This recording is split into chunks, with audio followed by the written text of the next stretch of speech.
Hi friends, आपका स्वागत है मेरे यूट्यूब चैनल पे।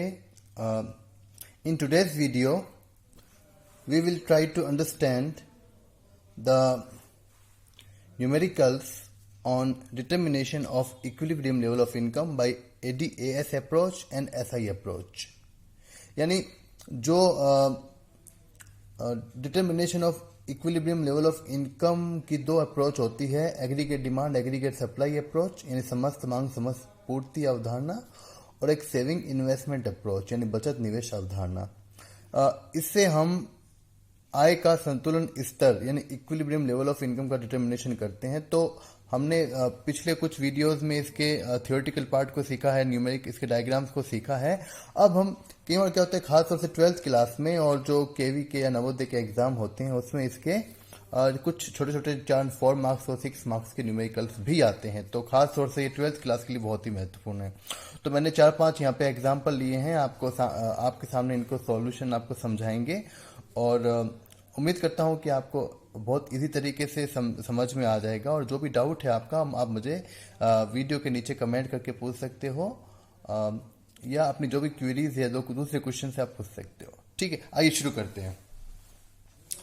देखिए क्वेश्चन दे रखा है, in two sector economy the consumption function is C is equal to 50 plus 0.80y and investment is rupees 50 crores. Calculate equilibrium level of income, level of consumption and saving at equilibrium। यानी हमें consumption function की यानी consumption की C की equations दे रखी है और investment जो I होता है उसकी वैल्यू दे रखी है, और इसकी बेसिस पे हमको इनकम या नेशनल इनकम का कैलकुलेशन करना है, कंजम्पशन यानी उपभोग का कैलकुलेशन करना है, और सेविंग यानी बचत का भी कैलकुलेशन करना है। ठीक है, इसको आप दो तरीके से कर सकते हो, चाहो तो aggregate demand aggregate supply approach से कर सकते हो या SI अप्रोच से भी कर सकते हो। ठीक है, बट मैं आपको एक एडवाइस देता हूँ एक टीचर होने के नाते कि अगर कंजम्पशन की इक्वेशन गिवन है आपको, तो आपको ADAS मेथड का यूज करना चाहिए, और अगर कंजम्पशन की जगह यहाँ पे saving function S is equal to दिया होता, सेविंग का दिया होता फंक्शन, तो आपको SI अप्रोच का यूज करना चाहिए, इजी रहता है। हालांकि दोनों में कोई भी यूज कर सकते हैं, लेकिन जो मैं बता रहा हूँ उससे थोड़ा बहुत ईजी हो जाएगा। ठीक है, आइए शुरू करते हैं। फर्स्ट ऑफ ऑल, जैसा कि हर न्यूमेरिकल्स में कर सकते हैं, सबसे पहले जो चीजें गिवन होती है उसको लिख लेते हैं। तो सॉल्यूशन में जब हम करेंगे तो अपन लिख देंगे C is equal to, given है यहाँ पे 50 प्लस 0.80y, ये हमारा कंजम्पशन फंक्शन का इक्वेशन है यानी उपभोग फलन का समीकरण है। ठीक है, और इन्वेस्टमेंट यानी निवेश गिवन है हमको रुपीज 100 करोड़, यानी जो आई है इन्वेस्टमेंट वो दे रखा है रुपीज 50 करोड़। आप अभी लिख लो रुपीज करोड़ वगैरह में, न्यूमेरिकल्स के बीच में नहीं लिखोगे तो भी चलता है। और जो निकालना क्या है आपको, इक्विलिब्रियम लेवल ऑफ इनकम या नेशनल इनकम, यानी आपको Y जो है वो is to be calculated here. Then consumption भी निकालना है यानी C की वैल्यू भी हमको निकालनी है, और सेविंग यानी S की वैल्यू भी हमको निकालनी है। जैसा कि मैंने आपको बताया कि अगर कंजम्पशन की इक्वेशन गिवन है तो हम ADAS अप्रोच का यूज करके इसको सोल्व करेंगे। ठीक है, आइए सोल्व करते हैं। सबसे पहले हम क्या करेंगे, एक लाइन खींच लेंगे बीच में। ठीक है, अब क्या करेंगे, हम यहाँ पे लिख देंगे equilibrium level of income is determined where AD become equals to AS। ये आपने पढ़ा था मेरे पिछले वीडियोस में भी। तो मैं ये मान के चलता हूँ जब मैं ये न्यूमेरिकल्स करवा रहा हूँ आपको, कि आपको पिछले वाले वीडियोस आपने देख रखे हैं, आप पीछे की चीज़ आती है। अगर आपको पिछले वाले वीडियो नहीं देख रखे हैं तो पहले देख लीजिएगा, नहीं तो आपकी समझ में नहीं आएगा। ठीक है, अब देखिए कि मैंने आपको बाद में ये भी बताया था कि इसका जो इस इकोनॉमी के अंदर जो लास्ट में जो रिजल्ट आता है वो आता है Y is equal to C plus I। ठीक है, ये जो Y है ये AS होती है, और AD का फॉर्मूला होता है C प्लस आई, यानी AD is equal to C plus I, और AS की जगह हमने Y लिख दिया है। ठीक है, अब Y का मतलब इनकम में नेशनल इनकम, सी का मतलब कंजम्पशन फंक्शन और आई का मतलब इन्वेस्टमेंट। अब हमें करना क्या है, इस इक्वेशन में ये हमारी मुख्य इक्वेशन बन जाती है। ठीक, ये हमारी मुख्य इक्वेशन बन गई है, इसी से हम क्वेश्चन सॉल्व करेंगे। अब जो वैल्यूज गिवन है वो पुट कर देंगे। y की वैल्यू गिवन नहीं है तो ये y का y आ गया, y इज इक्वल टू सी। अब c की वैल्यू क्या है, देखो ये जो दे रखा होता है ना, c इज इक्वल टू, ये जो पूरा दे रखा है it is the value of c। ये c की वैल्यू, ये कंजप्शन की, यानी जहां भी c लिखा होगा, कंजप्शन यानी c लिखा होगा, तो हम ये c की जो वैल्यू है 50 प्लस 0.80y इसको लिखेंगे। ठीक है, तो हम ये यहां पे लिख देंगे c की जगह। तो ये हो गया 50, ब्रैकेट में लिख दो इसको, 50 प्लस 0.80y। ठीक है, अभी प्लस है तो प्लस का निशान लगा देंगे। आई यानी इन्वेस्टमेंट, इन्वेस्टमेंट कितना हमारा देखिए 50 है, तो यहाँ पे 50 लिख देंगे। आई की जगह हमने 50 लिख दिया बिकॉज 50 आई की वैल्यू गिवन है यहाँ पे, और सी की जगह हमने ये लिख दिया बिकॉज सी की वैल्यू गिवन है हमको। ठीक है, अब इसको आप अपनी कैलकुलेशन के हिसाब से सोल्व कर सकते हैं, मैं भी कर रहा हूँ। अब देखिए y इज इक्वल टू, अब देखिए ये 50 और ये 50 दोनों प्लस के हैं तो इनको ऐड कर दिया, 100 हो गया, और ये 0.80y हो गया। अब y इस 0.80y को वहां ट्रांसपोज करेंगे बिकॉज अल्जेब्रिक में होता है ना, अलजेब्रा के अंदर कि x को x के पास ले जाते हैं, y को y के पास ले जाते हैं, a को a के पास ले जाते हैं, तो y को भी y के पास हम वहां ट्रांसपोज कर देंगे उस साइड में, लेफ्ट हैंड साइड में। तो ये बन गया y minus 0.80y is equal to 100। अब y में से यानी 1y, ये y का मतलब होता है 1y में से ये गया तो कितना बचा, 0.20y is equal to 100। Then y is equal to y is equal to 100 upon 0.20। अब इसमें नीचे पॉइंट लगा हुआ है तो इसको पॉइंट को हटाने के लिए हम इंटू क्या कर देंगे, y is equal to 100 upon 20 into 100 कर देंगे बिकॉज पॉइंट के बाद 2 डिजिट है तो हमने इंटू 100 कर दिया। इसको सॉल्व किया तो हमारा आंसर जो आ गया, ये 5 जगह तो 500 आ गया। इन जो y है यानी इनकम है, इक्विलिब्रियम लेवल ऑफ इनकम, वो आ गया 500 करोड़। ठीक है, ये हम बाद में लिख देंगे पूरा। उसके बाद हमें सेकंड पॉइंट में क्या निकालना है, हमें सेकंड पॉइंट में कंजम्पशन भी निकालना है। तो हम क्या करेंगे, कंजम्पशन निकालने के लिए कंजम्पशन की इक्वेशंस को फिर से लिख देंगे। c is equal to 50 plus 0.80y। इस इक्वेशन में हम क्या करेंगे, 50 का 50 आ गया प्लस 0.80, y यानी इनकम की वैल्यू हम निकाल चुके हैं, देखिए ये रही, वी हैव कैलकुलेटेड y कितना है, y इज इक्वल टू 500। तो जो y की वैल्यू 500 है इस इक्वेशन में यहाँ पे रख देंगे। ये 500 हमने y की जगह यहाँ पे वैल्यू पुट कर दिया। अब इसको सॉल्व करेंगे, 50 प्लस इन दोनों को मल्टीप्लाई किया कितना आ गया 400। Then c is equal to, इनको दोनों को जोड़ा तो 450 आ गया ये। ठीक है, तो ये हमारा आगे कंजम्पशन आ गया, this is consumption. Rupees crore में लिख दो, लास्ट में रुपीज इन करोड़। और ये जो इनकम है ये भी किस में है, रुपीज इन करोड़ में है। ठीक है, अब इसमें सेविंग्स और निकालनी है। सेविंग्स निकालने के दो तरीके हैं। सेविंग्स निकालने के there are 2 methods to calculate savings. देखो जैसे कि ये हमारा था दिस, अब ये हमारा पहला पॉइंट हमने निकाला यानी ए पॉइंट ये हमारा था, और ये हमारा बी पॉइंट था। अब हम सी पॉइंट निकाल रहे हैं, सेविंग्स वाला सी यानी सेविंग्स वाला पॉइंट हमारा। देखो सेविंग्स जो होती है ना, यू ऑल नो दैट कि जो सेविंग्स की वैल्यू होती है is equal to investment. S is equal to I, saving मतलब एस सेविंग्स इन्वेस्टमेंट बराबर माने जाते हैं। एज्यूम किया जाता है प्लांट सेविंग प्लांट इन्वेस्टमेंट के बराबर होती है, जो एक्स एंटे सेविंग्स एक्स एंटे इन्वेस्टमेंट बराबर होता है। तो जितना अगर मान लीजिए इन्वेस्टमेंट दे रखा है हमारा, कितना दे रखा है क्वेश्चन में, इन्वेस्टमेंट इज 50, तो सेविंग भी कितनी हो जाएगी, इन्वेस्टमेंट दे रखा है हमारा 50, तो सेविंग्स भी कितनी हो जाएगी हमारी 50 हो जाएगी। ठीक है, या आप इसका दूसरा तरीका भी है, saving is equal to income minus consumption. अब इनकम हमारी कितनी है 500 हमने निकाली, और कंजप्शन हमने कितना निकाला 50, कंजप्शन निकाला 450 सॉरी 450। तो माइनस किया तो कितना आ गया, 50 आ गई सेविंग। आप दोनों तरीकों से निकाल सकते हो। तो ये मैंने बहुत इसी तरीके से आपको क्वेश्चन समझाया, आप इसके और न्यूमेरिकल्स करना। अब मैं आपके 2-3 तरीके से और क्वेश्चन सॉल्व करता हूँ दूसरे इसके। ठीक है, आइए क्वेश्चन अगला लेते हैं। ये देखिए क्वेश्चन नंबर 2। द सेविंग, इस बार इस क्वेश्चन में सेविंग फंक्शन गिवन है।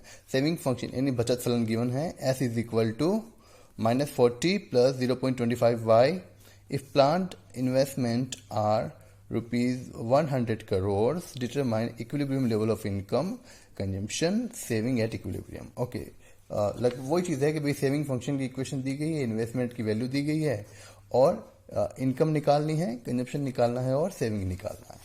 लेकिन देखो पहले कंजम्पशन की इक्वेशन गिवन थी तो हमने aggregate demand is equal to aggregate supply की अप्रोच लगाई। लेकिन अब if you are given saving function, अगर आपको एस यानी सेविंग दे रखा है, सेविंग फंक्शन दे रखा है, तो आप एडीएएस मत लगाना, उससे थोड़ा क्वेश्चन जो है लंबा हो जाएगा। कैलकुलेशन कर तो सकते हैं लेकिन थोड़ा लेंथी हो जाएगा। अगर आपको सेविंग वाला गिवन है तो आप एसआई अप्रोच से इसको करने का कोशिश करें, इजी से हो जाता है।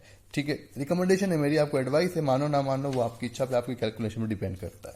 ठीक है, आप उस मतलब एडीएस से भी सॉल्व कर सकते हैं, लेकिन सेविंग गिवन है तो एसआई से सॉल्व कीजिए। तो सॉल्यूशन करेंगे यहाँ पे। सबसे पहले जो गिवन है वो लिख दो कि S is equal to -40 plus 0.25 given है और आई इन्वेस्टमेंट गिवन है हमको यहाँ पे 100 और निकालना वही है, इनकम निकालनी है, कंजम्पशन निकालना है और सेविंग्स निकालनी है। ठीक है, सबसे पहले वही चीज लाइन खींचेंगे बीच में, यहाँ पे लिख देंगे जैसे फर्स्ट पॉइंट इक्विलिब्रियम, ये ए पॉइंट है कि हाँ, हमने यहाँ पे ए पॉइंट है। Equilibrium level of income determine where S is equal to I, यानी प्लांट सेविंग बराबर हो जाए प्लांट इन्वेस्टमेंट के, या सेविंग बराबर हो जाए इन्वेस्टमेंट के। अब जो एस है, एस की वैल्यू देखिए कितनी दे रखी है, एस इज इक्वल टू ये, तो जहां पे एस लिखा हुआ है हम ये लिखेंगे -40 प्लस 0.25y। एस की वैल्यू दे रखी है ना ये सेविंग फंक्शन में, तो जहां पे एस लिखा होगा हम ये लिखेंगे। ठीक है, तो यहाँ पे एस की वैल्यू लिख देंगे कितना, -40 प्लस 0.25y और देखिए आई की वैल्यू गिवन है कितनी, 100 करोड़, तो हम यहाँ पे लिख देंगे अपन 100। अब ट्रांसपोज कीजिए 0.25y इज इक्वल टू 100, 40 वहाँ यहाँ के प्लस का बन गया, तो 0.25y ये हो गया 140,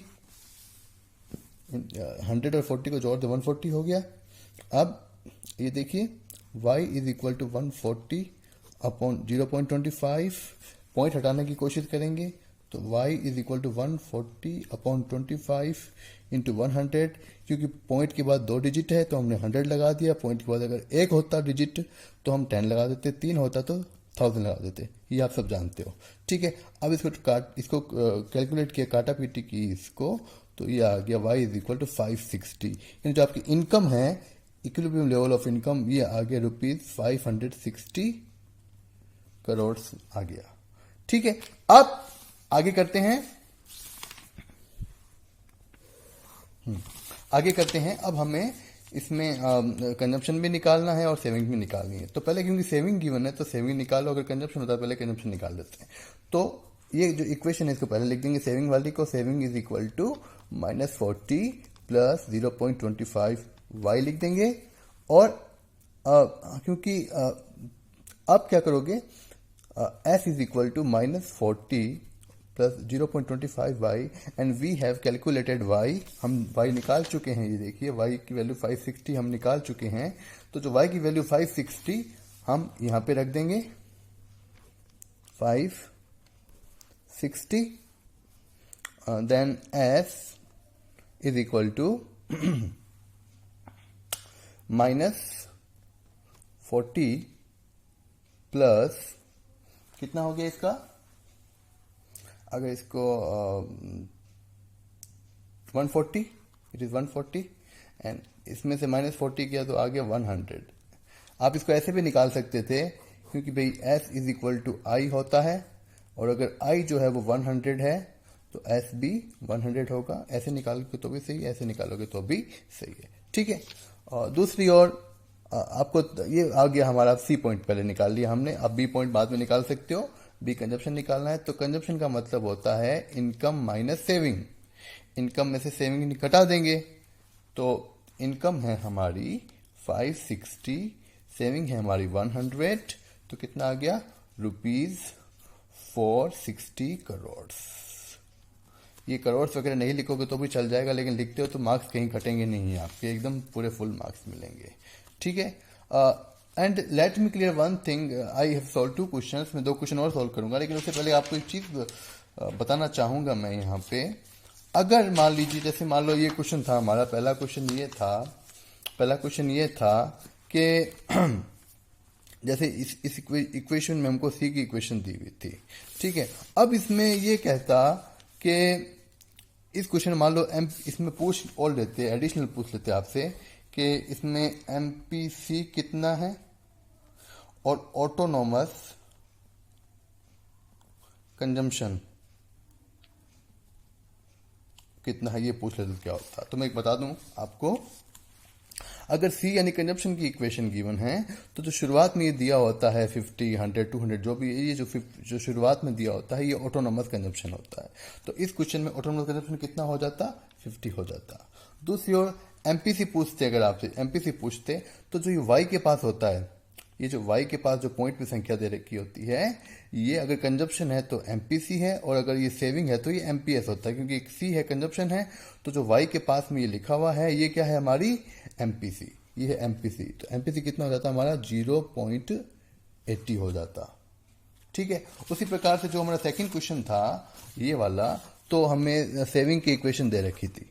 ठीक है, इस क्वेश्चन में अगर हमको ये निकालना होता कि इसमें डिस सेविंग कितनी है, कि डिस सेविंग, तो जो ये शुरुआत में दे रखा होता है, पहला संख्या तो दे रखी थी माइनस में, ये डिस सेविंग होती है, तो इसमें डिस सेविंग -40 हो जाती है। क्योंकि सेविंग की इक्वेशन है ये, तो इसमें एमपीएस पूछ लेते वो, तो एमपीएस जो होता है, अगर ये कंजप्शन होता है तो ये जो वाई के पास लिखा होता है ये एमपीसी होती है, अगर ये सेविंग की इक्वेशन है तो ये एमपीएस होता है। तो एमपीएस कितना हो गया यहाँ पे 0.25। दिस इज बेसिक नॉलेज, और आप सबको ये चीज आनी ही चाहिए। ठीक है, आगे चलते हैं। मैंने जानबूझ के बताया आपको, क्योंकि मान लो आगे आप क्वेश्चन सोल्व करते हो तो आपको हेल्प मिलेगी।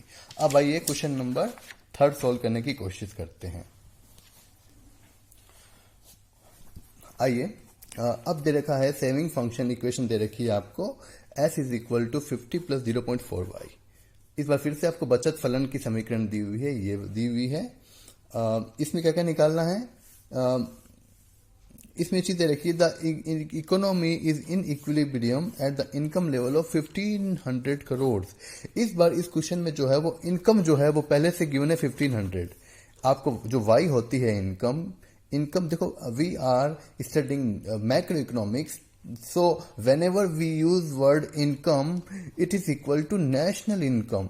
अगर हम, क्योंकि हम मैक्रो इकोनॉमिक्स पढ़ रहे हैं, समष्टि अर्थशास्त्र पढ़ रहे हैं, तो जहां पे इनकम वर्ड आएगा ना, उसका मतलब नेशनल इनकम ही है। तो कुछ क्वेश्चन या बुक्स होंगे ना, तो आपको इनकम भी दे रखा होता है और नेशनल इनकम भी दे रखा हो सकता है, मतलब एक ही है, because in macro economics we study about aggregates.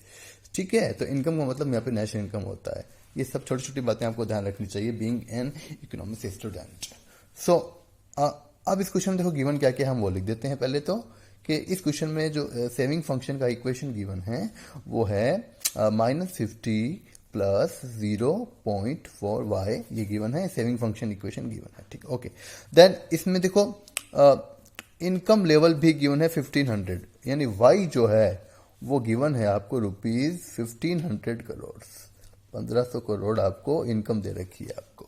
और निकालना क्या, देखिए, कैलकुलेट इन्वेस्टमेंट एट इक्विलिब्रियम, यानी इन्वेस्टमेंट यानी आपको आई जो है निवेश वो निकालना है यहाँ पे। और दूसरी ओर आपको देखो यहाँ पे पूछ लिया, देखो इस बार ऑटोनोमस कंजम्पशन पूछ लिया आपको, ऑटोनोमस कंजम्पशन, हिंदी में इसको बोलते हैं स्वायत्त उपभोग, ये आपसे पूछ लिया क्वेश्चन मार्क। दूसरी ओर इन्वेस्टमेंट मल्टीप्लायर, इन्होंने मल्टीप्लायर, यानी मल्टीप्लायर क्या बोलते हैं शॉर्टकट में, के बोलते हैं, तो इस बार इन्होंने आपसे के यानी मल्टीप्लायर भी पूछ लिया है क्वेश्चन मार्क। बहुत अच्छा क्वेश्चन, आप ध्यान से पढ़ना। ये ना सिर्फ 12th क्लास में बल्कि जो मैं आप 4-5 क्वेश्चन आज करवा रहा हूँ ये 12th क्लास में तो काम आएगा ही आपके, लेकिन साथ साथ जो दोस्त हमारे केवीएस की तैयारी कर रहे हैं, नवोदय की तैयारी कर रहे हैं, दूसरे कंपटीशन एग्जाम की तैयारी कर रहे हैं, सीपीटी की तैयारी कर रहे हैं, उसमें भी ये चीज़ें आती जाती है एमसीक्यू के रूप में। तो आप प्लीज़ ध्यान से देखिएगा, आपके बहुत काम आएंगे। ठीक है, आइए आगे करते हैं इसको। सबसे पहले तो हम बिकॉज यहाँ पे गिवन क्या है, सेविंग फंक्शन गिवन है, तो हम इसको लिख देंगे यहाँ पे s is equal to -50 plus 0.4y। हम देखो यहाँ पे सेविंग हमको गिवन है, और अगर आपको इनकम निकालनी होती, मान लो y निकालनी होती, तो हम s is equal to I का यूज करते, saving investment s is equal to I का यूज करते। लेकिन इस क्वेश्चन में हमें इनकम निकालनी ही नहीं है, इनकम तो पहले से गिवन है, यानी हमें s इज इक्वल टू आई लिखना ही नहीं है। यहाँ पे आपके खाली जो सेविंग इक्वेशन दे रखी है ना, उसमें ये y की देखो y की वैल्यू दे रखी है 1500, तो इस सेविंग वाले इक्वेशन में y की वैल्यू पुट कर दीजिए पहले तो s is equal to -50 plus 0.4, और जहां पे y लिखा हुआ है y की वैल्यू कितनी है 1500 है, यहाँ पे वैल्यू पुट कर देंगे। ठीक है, तो कितना आ गया, s is equal to -50 plus, अब ये कितना हो गया 600। ठीक है, तो s के इसमें माइनस करेंगे तो कितना आ गया, सेविंग कितनी आ गई 550, इसमें सेविंग कितनी आ गई 550। लेकिन हमें क्वेश्चन में पूछा क्या है, आई पूछा है, इन्वेस्टमेंट पूछा है, and we all know that अगर आप एक पॉइंट का उपयोग करो तो saving is always equal to investment. Saving और इन्वेस्टमेंट आपस में बराबर होते हैं। तो अगर सेविंग जो है वो 550 करोड़ है, रुपीज 550 करोड़ है, तो इन्वेस्टमेंट भी कितना हो जाएगा 550 करोड़ रुपीज आ जाएगा। ठीक है, क्योंकि सेविंग और इन्वेस्टमेंट इक्वल होते हैं। अगर आप सेविंग निकाल ली हो मतलब ये इन्वेस्टमेंट भी आ गया हमारा। ठीक है, यानी ए पॉइंट का आंसर आ गया। अब हम आते हैं दूसरे पॉइंट के ऊपर। दूसरा पॉइंट हमें क्या निकालना है, ऑटोनोमस कंजम्पशन। हमें निकालना है ऑटोनोमस कंजम्पशन। मैंने आपको एक चीज बताई थी, देखिए यहाँ पे अब हम सेकंड पॉइंट निकालने जा रहे हैं, बी पॉइंट, ऑटोनोमस कंजम्पशन। ठीक है, अब मैं पहले आपको चीज याद दिलाता हूं। अगर C इज इक्वल टू होता है, अगर कंजम्पशन होता है A प्लस बी वाई, ठीक है, तो सेविंग क्या होती है -A plus 1 minus B Y, ये होता है।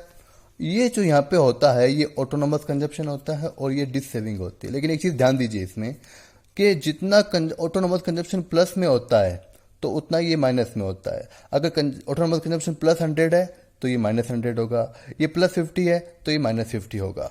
यानी आप इस क्वेश्चन को देखिए, आप यहाँ पे आपको डिस सेविंग कितनी दे रखी है, -50 दे रखी है, तो ऑटोनोमस कंजम्पशन क्या होगा, इसका प्लस का रूप होगा। अगर ये -A है तो ये क्या होगा, प्लस है, यानी अगर ये -50 है तो वो +50 हो जाएगा। तो कितना आ गया, +50। इस चीज का हमेशा ध्यान रखिए कि जितना ऑटोनोमस कंजम्पशन प्लस में होता है उतनी डिस सेविंग माइनस में होती है। ये इक्वेशन देखिए, तो जो अगर ये माइनस सेविंग वाला -50 है डिस सेविंग, तो ऑटोनोमस कंजम्पशन +50 हो जाएगा। अगर ये -100 है तो वो +100 हो जाएगा। ये हमेशा याद रखिएगा। ठीक है, समझ में आ गई बात ये। फिर देखिए तीसरी बात देखिए, हमें निकालना है इन्वेस्टमेंट मल्टीप्लायर। ओके, तीसरा सी पॉइंट हमें करना है मल्टीप्लायर निकालना है। यहाँ पे मल्टीप्लायर निकालने के बहुत तरीके होते हैं। देखो 3 फॉर्मूले होते हैं मल्टीप्लायर के निकालने के, 3 फॉर्मूले होते हैं। मैं लिख देता हूं पहले तीनों फॉर्मूले यहाँ पे। पहला फॉर्मूला जो होता है मल्टीप्लायर का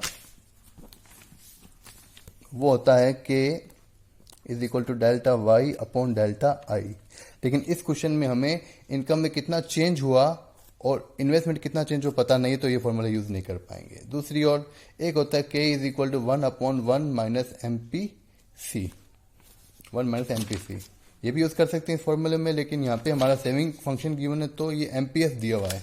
दूसरी ओर एक फॉर्मूला होता है K is equal to 1/MPS, क्योंकि हमें सेविंग गिवन है, सेविंग फंक्शन गिवन है, इसलिए हम MPS का यूज करेंगे, मार्जिनल प्रोपेंसिटी टू सेव का यूज करेंगे। तो मैंने अभी अभी आपको बताया था कि अगर ये सेविंग फंक्शन होता है तो ये जो y के पास दे रखा होता है तो ये क्या होती है, एमपीएस होती है। और अगर ये कंजम्पशन होता है, कंजम्पशन का इक्वेशन होता है तो ये एमपीसी होता है। क्योंकि सेविंग का गिवन है तो हमें ये y के पास वाला क्या हो गया, एमपीएस हो गया। तो हम लिख देंगे यहाँ पे कि भाई एमपीएस जो हमारी क्वेश्चन में है वो 0 पॉइंट कितनी है, एमपीएस कितनी है हमारा 0.4 है। ये देखिए एमपीएस कितना हमारा 0.4 है। ठीक है, अब आप वैल्यू पुट कर दीजिए कि is equal to 1/0.4, 1/4 into point के बाद एक संख्या है तो 10 लगा देंगे तो मल्टीप्लाई कितना आ गया, 2.5 आ गया हमारा। ठीक है, एक क्वेश्चन और करते हैं दोस्तों, इस वीडियो का लास्ट, उसके बाद आप अपने डाउट्स पूछना मुझसे। और अगले वीडियो में मैं कुछ मिक्स्ड क्वेश्चन बताऊंगा आपको जो थोड़े घुमा फिरा के आते हैं। अब इस क्वेश्चन में देखिए, इस बार आपको कंजम्पशन फंक्शन की इक्वेशन दे रखी है। ठीक है, और ये बता दिया गया क्वेश्चन में कि सी का मतलब कंजम्पशन है, वाई का मतलब इनकम है, नेशनल इनकम। ओके, अब इसमें आपको सेविंग्स निकालनी है, सेविंग्स निकालनी है और दे रखा है कि consumption expenditure at equilibrium level of income, national income is इतना। यानी कंजम्पशन जो आपको है, जो सी है कंजम्पशन, वो दे रखा आपको, कंजम्पशन आपको दे रखा है। ठीक है, मतलब आपको उपभोग फलन का समीकरण दिया हुआ है, उपभोग और आय के बारे में बताया गया है कि बी वाई का मतलब आय है, सी का मतलब उपभोग है, और आपको बचत निकालनी है। और लेकिन आपको उपभोग जो है, कंजम्पशन जो है वो वैल्यू दे रखी है और सेविंग यानी बचत पूछी है आपसे। ठीक है, तो इस क्वेश्चन में अपन सोल्व करते हैं इसको सॉल्यूशन। सबसे पहले जो गिवन है वो लिख दो कि c is equal to 100 plus 0.5 y। ठीक है, ओके, अब इसमें क्या क्या निकालना है, ओनली सेविंग्स निकालनी है। इसमें savings is equal to question mark है। ठीक है, अब हम क्या करेंगे, देखो इस क्वेश्चन में इन्वेस्टमेंट भी नहीं दे रखा है, इस क्वेश्चन में इन्वेस्टमेंट भी नहीं दे रखा और ना ही इसमें इनकम भी नहीं पूछी। अगर इनकम पूछते तो y बराबर c प्लस आई लगाते, लेकिन इनकम पूछी नहीं है और इन्वेस्टमेंट भी नहीं दे रखा है। तो ऐसी कंडीशन में जो ये इक्वेशन दे रखी है उसी को रिपीट कीजिए आप, c is equal to 100 plus 0.25 y लिख दिया। अब ये कह रहा है कि जो कंजप्शन एक्सपेंडिचर है वो है 500, तो हम क्या करेंगे, कंजप्शन इन सी की जगह क्या लिख देंगे, 500। भाई सी तो होता है ना कंजप्शन, तो जहां सी लिखा 500 लिख दिया और ये 100 का 100 आ गया, ये 0.25 आ गया y। अब इसको वहां ले जाते हैं, 500 माइनस 100 बन गया, इस 100 को वहां ट्रांसपोज किया तो माइनस 100 बन गया, इज इक्वल टू 0.25 y। ये कितना बचा, 400 बचा, इज इक्वल टू 0.25 y। अब y निकालेंगे तो 400 अपॉन 0.25, आगे पॉइंट हटाना चाहेंगे तो y is equal to 400 upon 25 into, अब पॉइंट के बाद 2 डिजिट्स है तो क्या लिख देंगे, इंटू 100, तो कितना आ गया, y इज इक्वल टू ₹1600 आ गया करोड़, y आ गई 1600। अब लेकिन हमें निकालनी है, हमें क्या निकालना है, हमें निकालना है सेविंग्स। अब सेविंग का फॉर्मूला क्या होता है, income minus consumption, y minus C, income minus consumption. तो इनकम हमने कितनी निकाल ली यहाँ पे, 1600, 1600 निकाल ली, माइनस कंजम्पशन दिया हुआ हमारा देखिए 500, 500, तो कितना आ गया इसको 1100 रुपीज करोड़ में आ गया, आपकी 1100 सेविंग्स आ गई। तो दोस्तों आप जरूर बताना आपको ये कैसा लगा वीडियो, और जो भी आपके डाउट्स है, कोई आप और क्वेश्चन पूछना चाहते हो तो उसका स्क्रीनशॉट या क्वेश्चन लिख के मुझे भेजना, कमेंट करना, तो मैं आपको सॉल्व करने का जरूर कोशिश करूंगा। एंड प्रैक्टिस के लिए क्वेश्चन आपको चाहिए तो मुझे मैसेज कीजिएगा। Thank you so much.